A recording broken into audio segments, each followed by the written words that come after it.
Louisiana Eats is brought to you with support from Zatarain's, maker of New Orleans pantry staples like Creole mustard, fish fry, and jambalaya mix since 1889. Recipes and more at zatarains.com.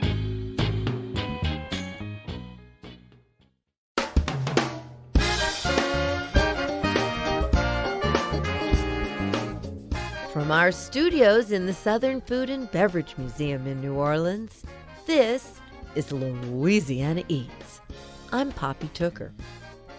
One thing is certain about New Orleanians: we don't like change. After all, this is the place where you can dine at one of several restaurants over a century old, where the trout meuniere looks and tastes exactly like the first you were ever served, perhaps dining with your grandmother decades ago. And best of all, it's highly likely that the same waiter who served you and your grandmother will still be there to take special care of you.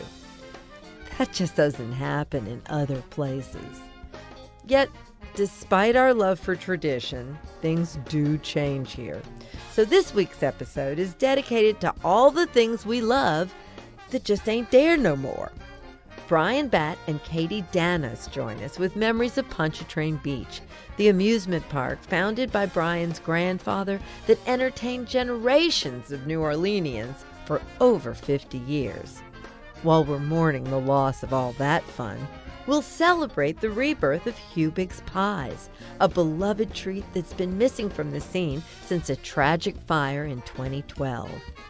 We're taking a delicious trip down memory lane on this week's Louisiana Eats.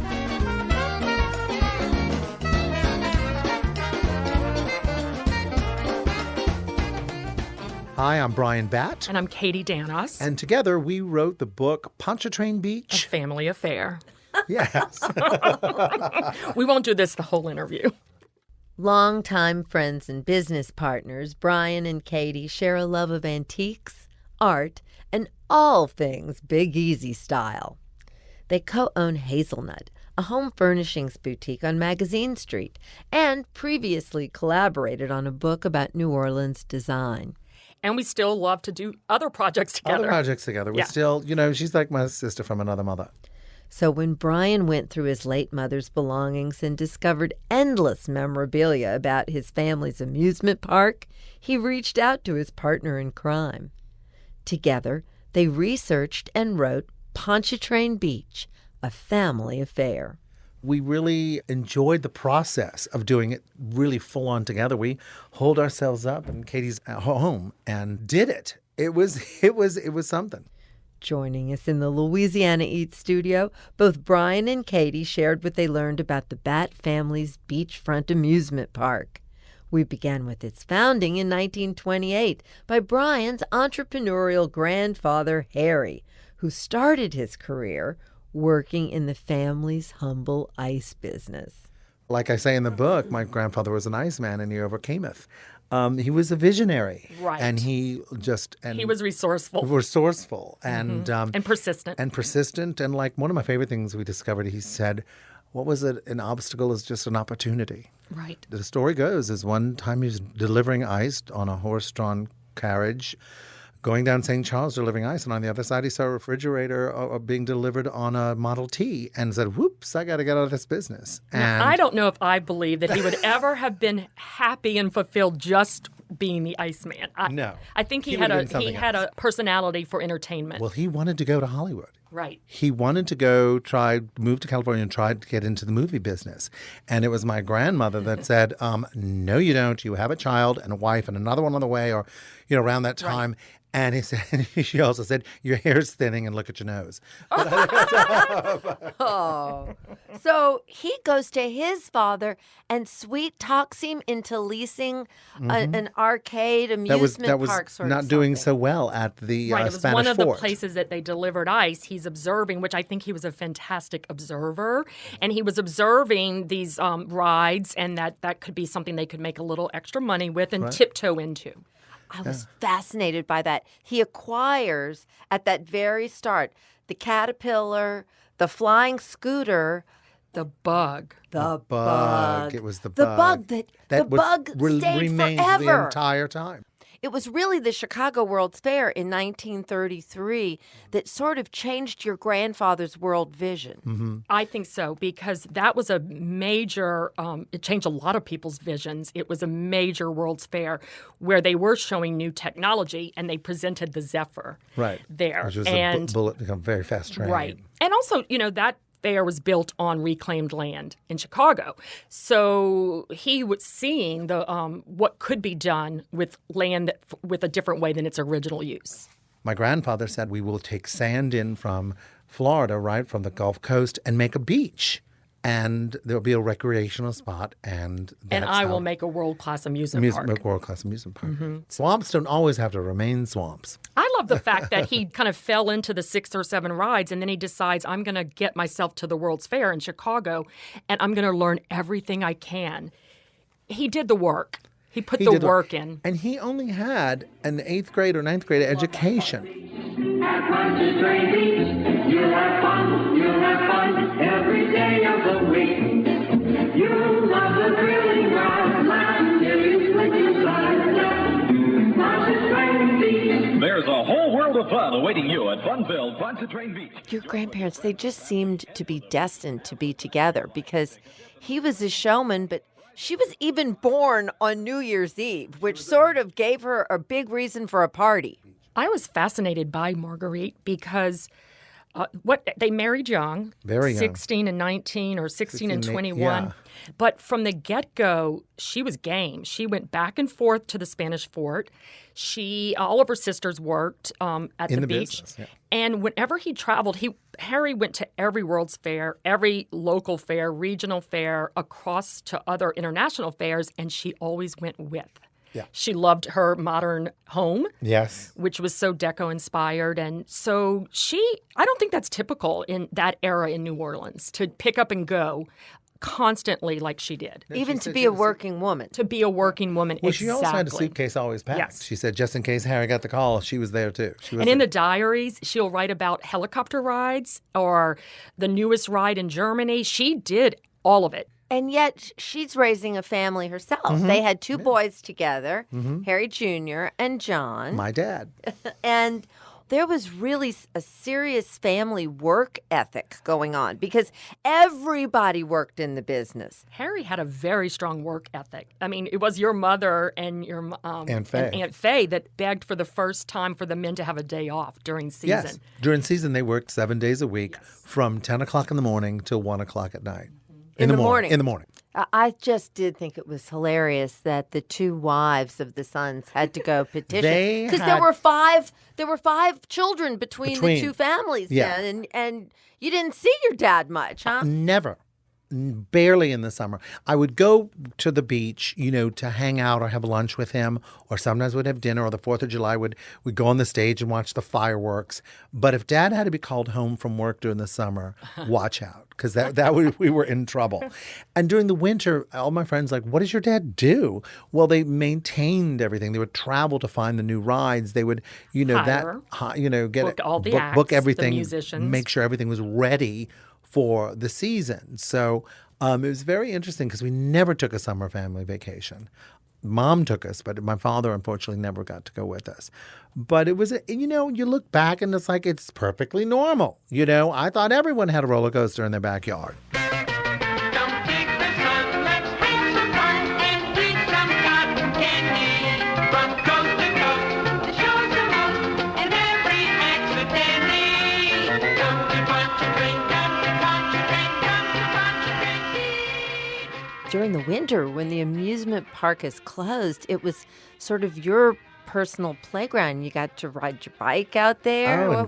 Tell me about I would get in trouble. I mean, one time I decided I could scale the first big dip of the Zephyr. And I got almost, 3/4 up when I hear my father screaming, "Get your down! You out of your mind." Bryan, you snuck into the beach after hours? No, that was my brother. That was Jay. And he got Jay in so snuck- much trouble. On a double date. On a double date, and they went under. There was an entrance under the second dip or the first dip of the roller coaster to get into the back, the back workings of the park.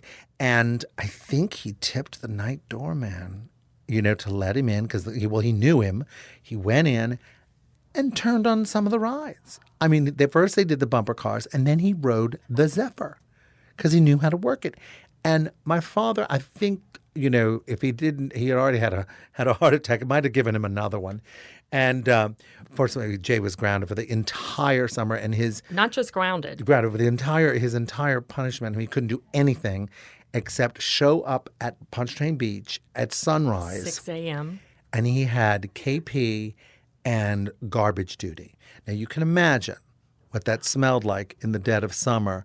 Especially, sometimes people ride those rides and some things come up and go out. So that was his job for the entire summer. But Jay said the hardest thing was having to apologize to his uncle. Did you ever use your access to Pontchartrain Beach to curry favor?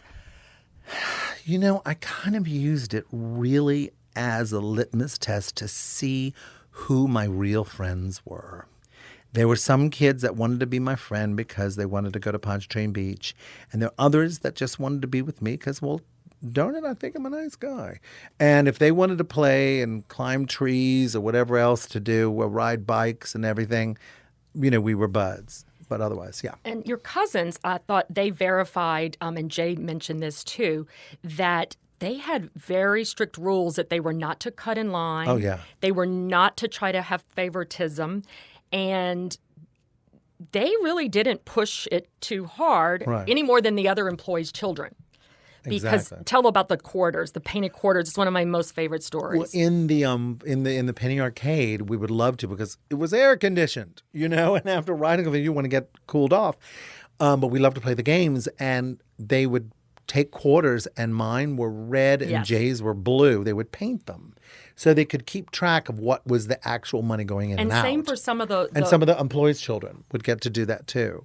But we could play as many as we wanted, but we could only use our colored quarters. Mine were red, Jay's was blue. I think someone else's was green.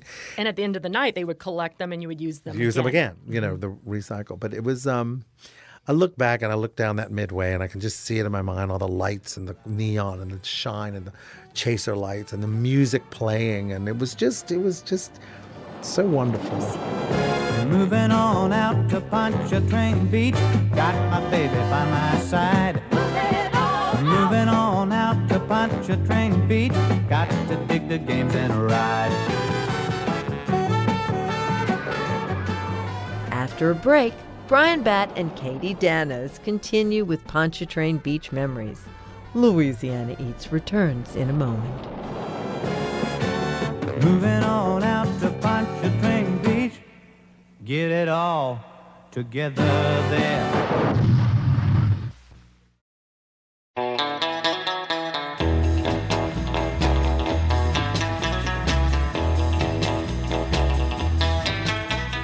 I'm Poppy Tooker, and you're listening to Louisiana Eats, edible content for Louisiana food lovers.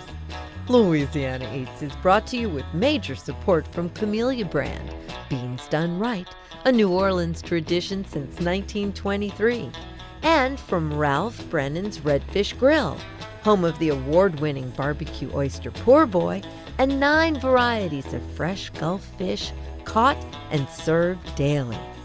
Lunch, dinner, and private events at 115 Bourbon Street in the French Quarter.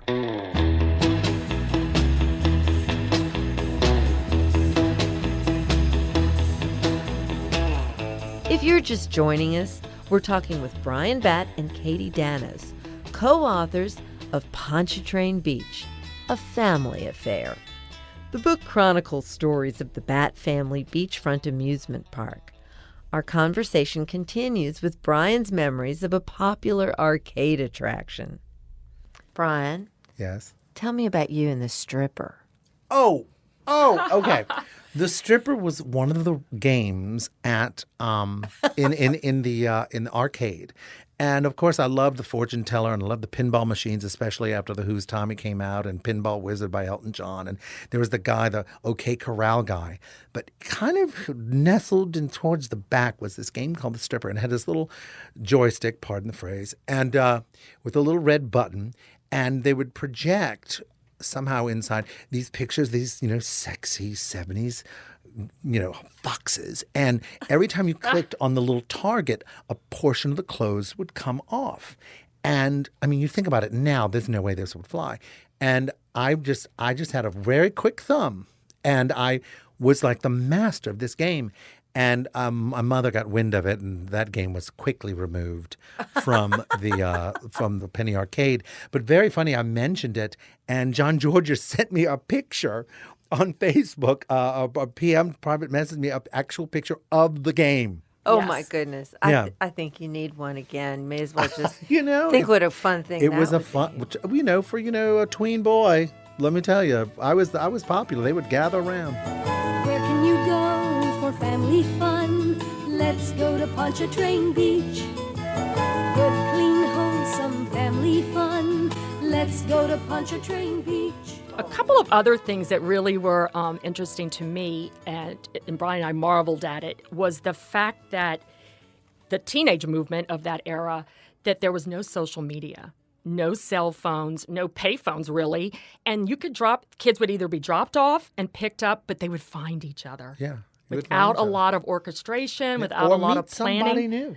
Or meet somebody new. One thing that just reminded me of one of my favorite stories that didn't make the book, it came in too late, was one of my friends from the Sacred Heart. She said, we used to ride the Sky Ride and drop our clog at a cute guy. They would drop, remember those clog shoes that everyone was wearing in the 70s? Drop it. We'll be right down. It was the way that they could meet the guy, which I thought was so funny. A lot of romance. A lot of innocence, and the songs that played, and it was just a wonderful summer experience. We did put a poll out in social media. Tell us the summer song of your day. And the songs. Oh my gosh! We would start Long, singing. cool woman in a black dress. Well, was you got the whole list was, in the yeah, book. the list is in the book. It's WTIX Appreciation Night at Pontchartrain Beach, Thursday night, August the 31st. You'll see the greatest recording stars in person. How in the world does it end up that your grandfather Harry throws a birthday party for Elvis at Ships Ahoy? The first trip, Elvis played the stage in 52, was it? 55? 55. I can't remember on the exactly. Hillbilly Dumpling On the Hillbilly Tour. Dumpling Tour. He was nobody. I mean, not nobody. He was becoming something, but he was not Elvis. He wasn't Elvis. He was not even top billing. And 4 months or 5 months later, Right. Hound Dog hit. Came out. Mm-hmm. And then he was like crazy. Everyone was saying, oh, it's the devil's music. Oh, my God, he's shaking his hips. Oh, my God. And my grandfather's always quoted as saying, this Elvis kid is great. He's a fine young gentleman. He's just, dancing and doing his thing. And later that year, Elvis had such a good time at the beach, he brought his girlfriend from... As a visitor. As a visitor. And a celebrity on the Midway. On the Midway, brought his girlfriend from Ocean Springs. Yes. And we had a party there. It was a big party. And, of course, my grandfather invited everybody, the extended family. And my cousin Donna remembers just everyone losing their mind. The teenagers were just, Elvis is in the building. And Elvis wanted fried chicken. He wanted fried chicken. So that sort of shaped the party. So He it was loved much more fried casual. He chicken. loved fried chicken, so that's why.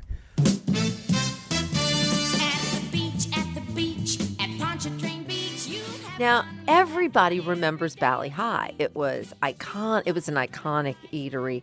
Tell me what you believe are the important stories about Valley something High. that was a big impact on my thinking was the fact that Harry was ahead of that type of craze that really was in California. And in New Orleans, we're so traditional about our classic restaurants, Antoine's or Galatoire's as an event. Especially at that time. Especially at that time. And it was those are the places you would go for big events. But just like he was always ahead of the curve or on trend, and he created this swanky, very different, come all the way out to the lake experience that was nothing. There was nothing else like that here. And it really was the cocktail set and wedding events, proms, dates. It was the place. The place. It was a very, very, and it was also great because Exotic. the parents could drop their kids off and then they could sit in and have these crazy cocktails. And It was really some cool. of the ingredients you cannot get anymore because I think they're illegal. But it was a wonderful, escapist, beautiful place.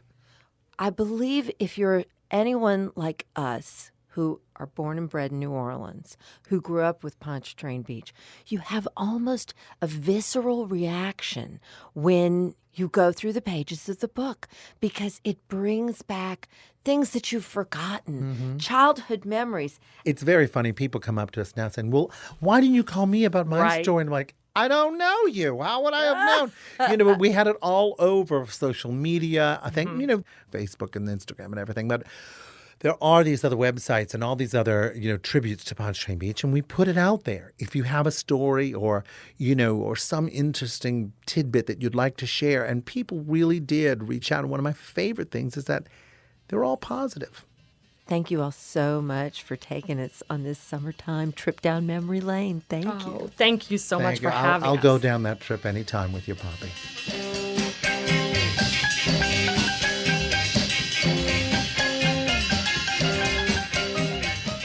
That was Bryan Batt and Katy Danos, co-authors of Pontchartrain Beach, A Family Affair.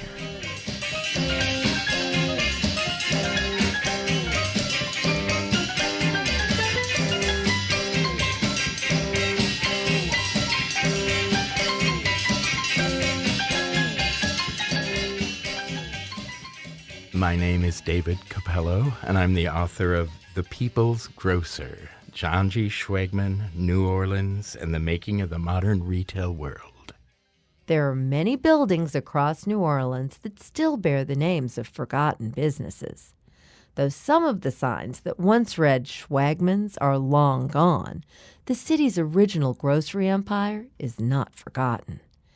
David Capello's biography of John G. Schwegman paints the portrait of a grocer who helped to create the modern supermarket. When John G. took over his father's simple food store, people began making groceries in a whole new way. David reflected back on these early times at Schwegman's.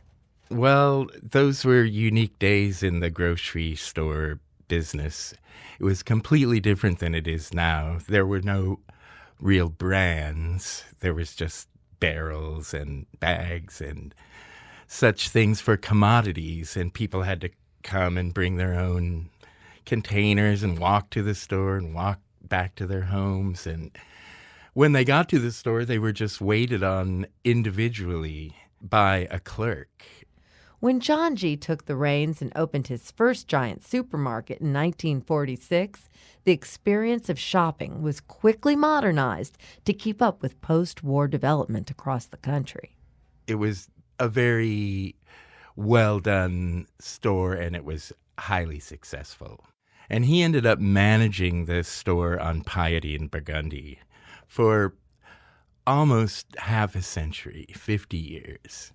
That's practically an eon in retail years. The loyal shoppers of Schwegman's had plenty to get used to as John G. transformed the grocery store business. David tells us a story about one shopper's reaction to the changes. How am I supposed to get around this puzzle garden? I want you to wait on me. There's no way I can find anything. And he handed her a bag and said, well, you're on your own now. And she said, no way am I going to do this. He's like, well, that's fine. And he took the bag and got all her things and came back and said, okay, here's your price, and I'm adding 10% service charge. And then she threw a fit. And from then on, it was self-service after that.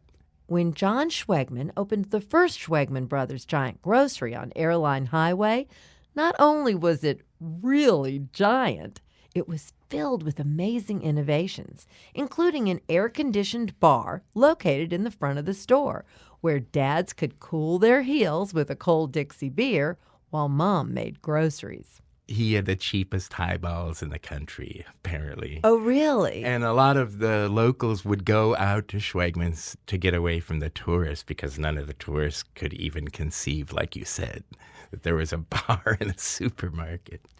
Along with being able to imbibe while making groceries, customers would often come across the store's live inhabitants.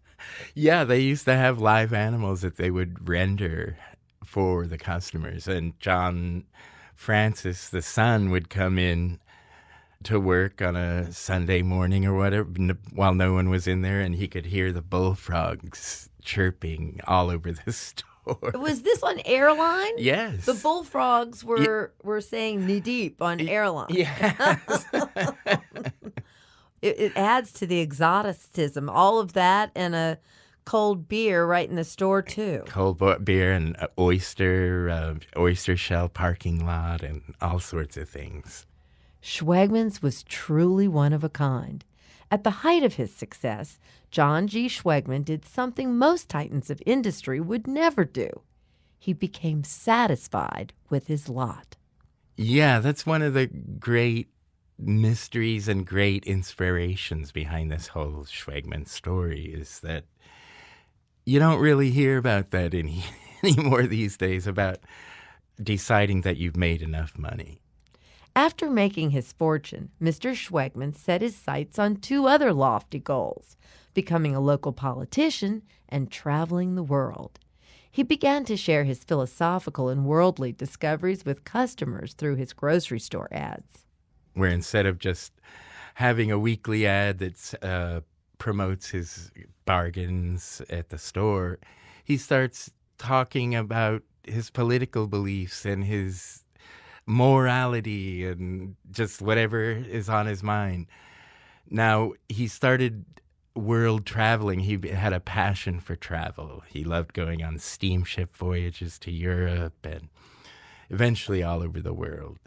So when he first started doing this, he decided to publish in his supermarket ads these kind of extended blog posts telling about his fantastic travels to Europe, and goes through like 10 different countries and talks about everything that happened, and very entertaining. At this time, John G. Schwegmann stepped back from the business, just as his son was poised to take over. Unfortunately, the changing consumer landscape signaled the decline of the stores. Well, it took a lot more time than that to unwind. It didn't unwind overnight, and the thing about it is I think he kind of lost focus on his stores, and so when the time came for John, his son, to take over the stores, they were not at the optimal tip-top peak, and he really couldn't go on. And at that point, his son took over. His son, who had been groomed to He'd take been over. in the store with the bullfrogs since he was 10. Yeah. So he was primed and ready to go. Now, he expanded outside of the city, unlike what his father had ever wanted to do, and it was great. It worked out great, and except at the same time, there was the rise of Walmart and Kmart, and they all got into the food business, and there was more supermarkets coming into the city, and so the son faced a lot more competition than the father. So anyway, he had quite the challenge to keep the store empire going. Well, it's a sad tale because we sure all miss making groceries at Schwegmann's. I want to thank you so much for chronicling our history so efficiently and effectively, and for sharing the story of the People's Grocer with our Louisiana Eats audience. So thank you. Thank you so much, David. Oh, thank you, Poppy. David Capello, author of The People's Grocer. Where's the downtown store? Ain't there no more. Where's the Schwegmann store? Ain't there no more. Where's all the stores? Ain't there no more. What flaming drink was served to children at the Valley High? Stay tuned, and we'll answer that question when we come right back. Schwegmann's gone away. Schwegmann's gone away. Schwegmann's gone away. Schwegmann's gone away. Schwegmann's gone away.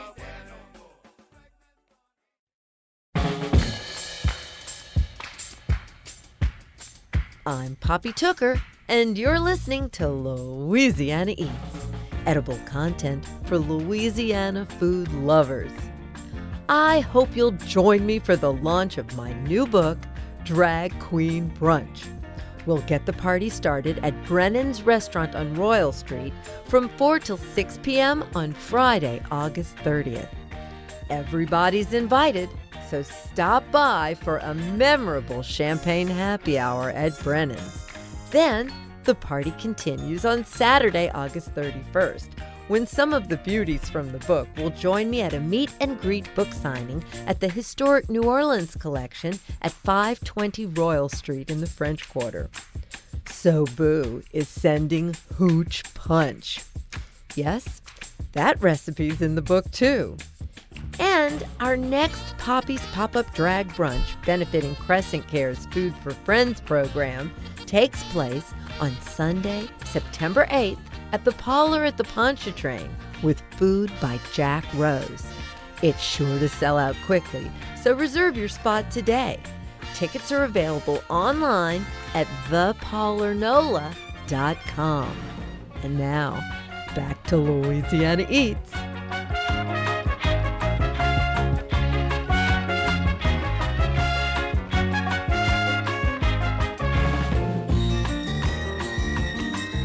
Here's this week's culinary quiz question, brought to you with support from Popeye's Louisiana Kitchen. What flaming drink was served to children at the Valley High? It was the Flaming Zorro. Harry Batt didn't want the grandchildren to miss out on the fun, so he filled a giant tiki bowl with non-alcoholic fruit juices and then soaked half of a lemon in 151 rum and sent the entire affair flaming to the table. Of course, New Orleans children had their own flaming drink at the Valley High. I'm Poppy Tooker, and a Flaming Zorro makes for good Louisiana drinks.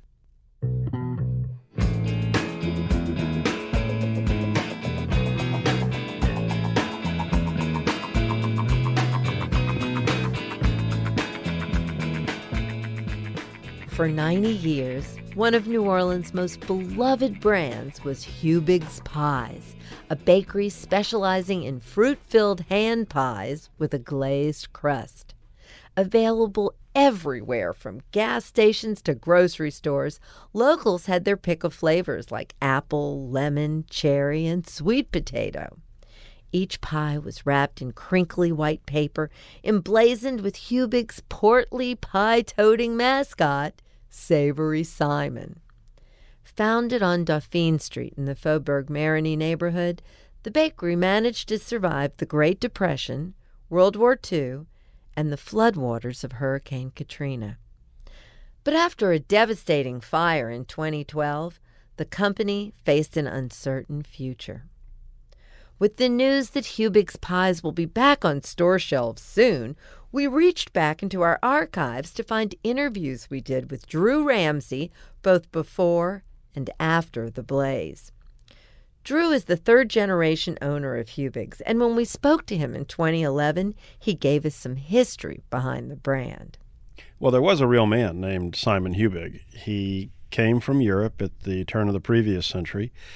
It's widely believed that he got his start in baking, his interest in baking, because his mother worked at a bakery in Basque Country, actually, literally 100 years ago. And when he came to America, he figured that he could make his fortune in the bakery business. He set up shop around government installations first. He set up his very first one in the Dallas-Fort Worth area.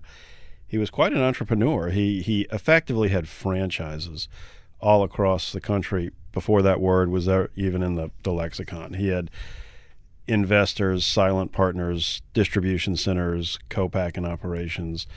I mean, we have one little bakery in the Marigny that is hard enough to keep going. You know, we do production and we do distribution. I couldn't imagine riding the train to do the end-of-the-month inventory. But we are the only one left that has the name Hubig's. They all failed for different reasons. The Great Depression hit, and then World War II came, and they all failed except ours. Well, thank goodness. Well, where would New Orleans be without Hubig's? And everything's baked fresh right there absolutely. on Dauphine Street, Absolutely. right? We keep no inventory. Wow. Give me a for instance. What's the production like on those little hand pies? How many of them a day, a month, a year? Well, it varies by day of the week and week of the month and season. There are certain days that we just simply know we're not going to do well. We don't compete so well against free. When the Easter Bunny candy is out, our impulsory snack item perhaps suffers a little bit. When the Halloween candy is out, we don't have very good sales. But there are other times that we do very well. It's kind of funny. When there's a storm in the Gulf, people run to the hardware store and people run to the store, and I guess they view us as comfort food, and we do very well when the threat of the hurricane is upon us. But if I had to give you an average, it would be somewhere between 25,000 and 35,000 pies a day. Drew, everybody who lived in New Orleans in August of 2005 has their own hurricane story to tell. And I was wondering, would you tell us the Hubig's Pie Katrina tale? Well, I don't know if there was one Hubig's Pie Katrina tale, but I will tell you that if it could have gone wrong, it did go wrong for us. You know, our building, our actual bakery suffered. The roof opened up. We actually lost some employees. But we make our pies the day before we deliver them, and our delivery day starts at about 3 a.m. So we have to anticipate what the market's needs are going to be for Monday morning, example. We cook on Sunday so that we have pies to go out at 3 a.m. on Monday morning. And if we bailed every time they said there might be bad weather tomorrow, we would have missed a great many sales days. We did make pies that Sunday. We were making production. Sunday, August the 28th, correct. You were making pies. Yes, and Katrina was obviously worse than we thought it was going to be, and we had the pies on hand, which we still needed. If there was a mild flood or if there was an electrical failure and we had lost, say, Monday, when the stores opened up on Tuesday, we wouldn't have had product to carry to the stores. Our pies have a 1-week shelf life. We don't like to make them on Sunday and sell them on Tuesday. Matter of fact, we never do that. But we needed to have them ready for when the market opened. Nonetheless, it got terrible. We didn't have anything to do with these pies. So we just opened up the bay doors and we gave all the employees keys to the trucks, and we just loaded up the trucks and we just drove around and gave out the pies. We went to the Superdome. We went to the convention center. We went to Causeway and the I-10 where people were waiting for buses, and we just gave away as many as we could. I mean, people were hungry and we had food. It wasn't a hard decision to make.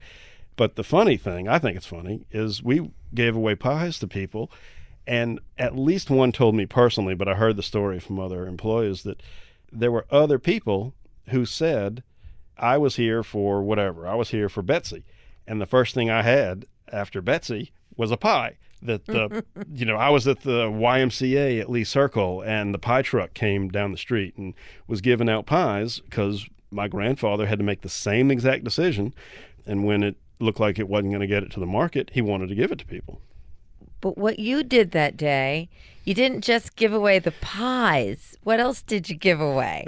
Oh, we gave away the farm. I mean, we gave away, we gave the trucks to our employees. Our employees that could not get themselves and or their families out, we let them take the pie truck. It was, it's funny now, It's funny now, but the conversation of the building is damaged and the production days run is been given away, and the vans have been driven away to we don't know where by people who we hope to see again.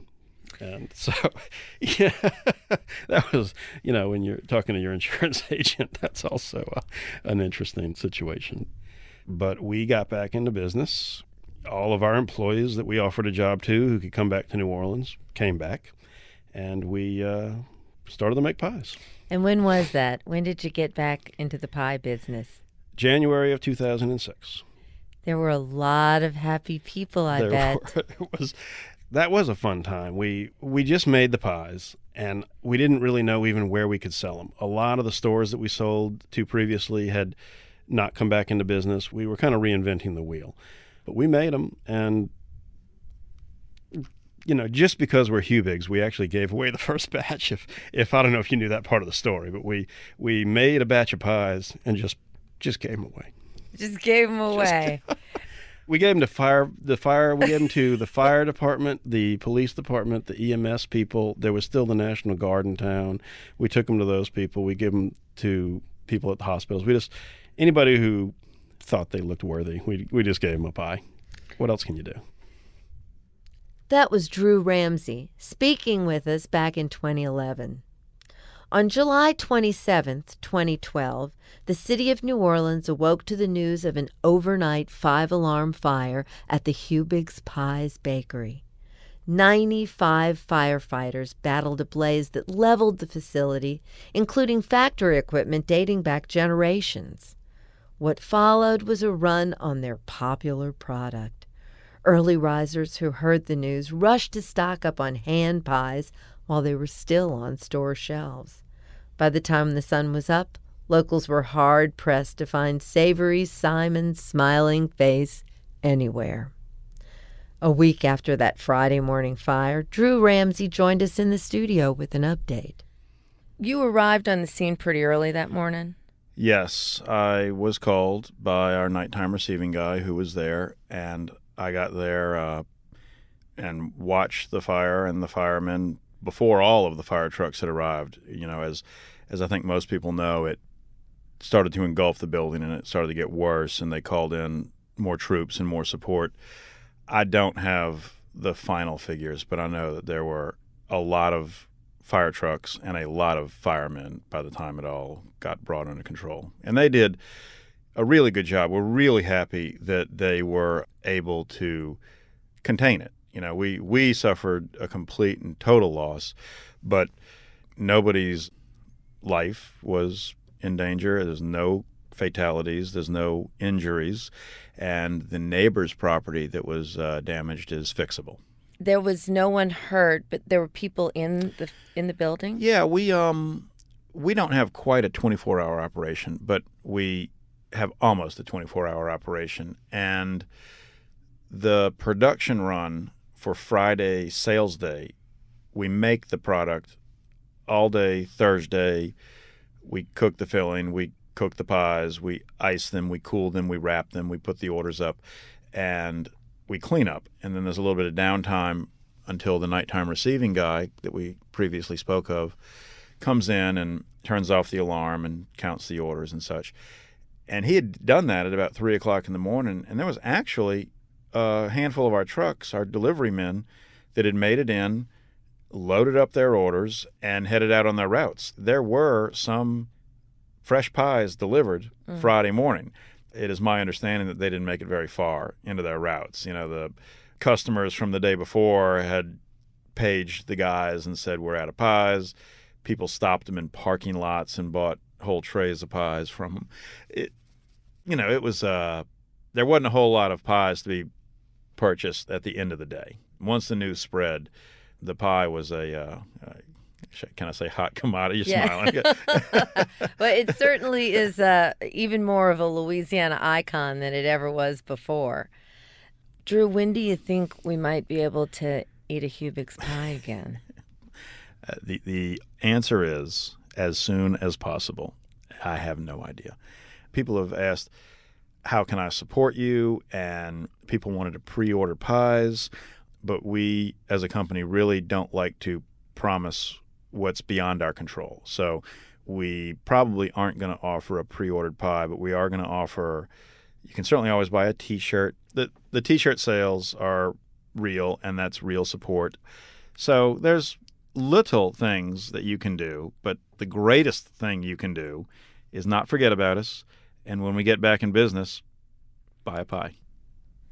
New Orleans did not forget about Hubigs pies.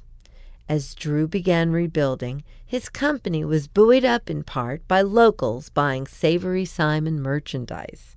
When we spoke again in 2013, Drew explained how the community came together to support him and the business. Well, it's truly unbelievable. And it was the silver lining in all of this is the thoughts, the prayers, the well wishes, the notes, the pats on the back, the hugs. Obviously, people had a very high opinion of Hubig's Pies, and that means a lot.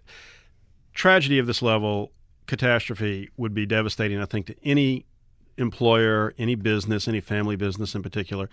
And it was so for us. But when people showed up at the scene of the fire, afterwards, people bought T-shirts. The Po' Boy Festival let us set up a little booth. People came up to get a T-shirt, take a picture, tell us about how much they enjoyed the pies and that they had them at their wedding party, or people sent them to their child who was serving overseas because that's all they wanted, or something like that. Just the sheer amount of outpouring of support was truly touching. Well, you already had a website that was up and running with merchandise on it, and obviously people all over the country didn't realize that if they went online on your website and bought pies, they weren't going to be getting any pies. The morning of the fire was a Friday, and they summoned us. We went down there, crack of dawn, in time to see the building fully engulfed and collapse.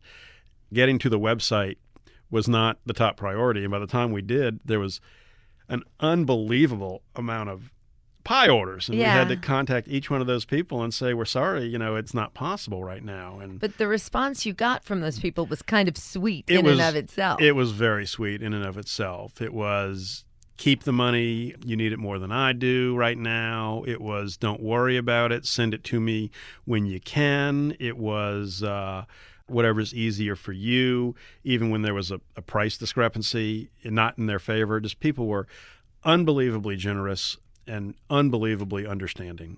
And then you created an employee fund, that's where the money went. We try to get everybody a refund. We try to swap out merchandise for people. There was a lot of vendors in the city that wanted to put a Hubig's Pie T-shirt on their shelf or do something for the cause. I'm actually reluctant to start to list all the ones that have done that because I know I'm going to forget somebody. But the Dirty Coast T-shirt shop, Flirty Girl. You got to love Flirty Girl. Gotta love her. Belladonna had a day at the spa, and they gave a percentage. Again, an unbelievable amount of outpouring of support. And we started a little fund called Friends of Hubig's, and the money raised through those efforts was put into a fund, and we were able to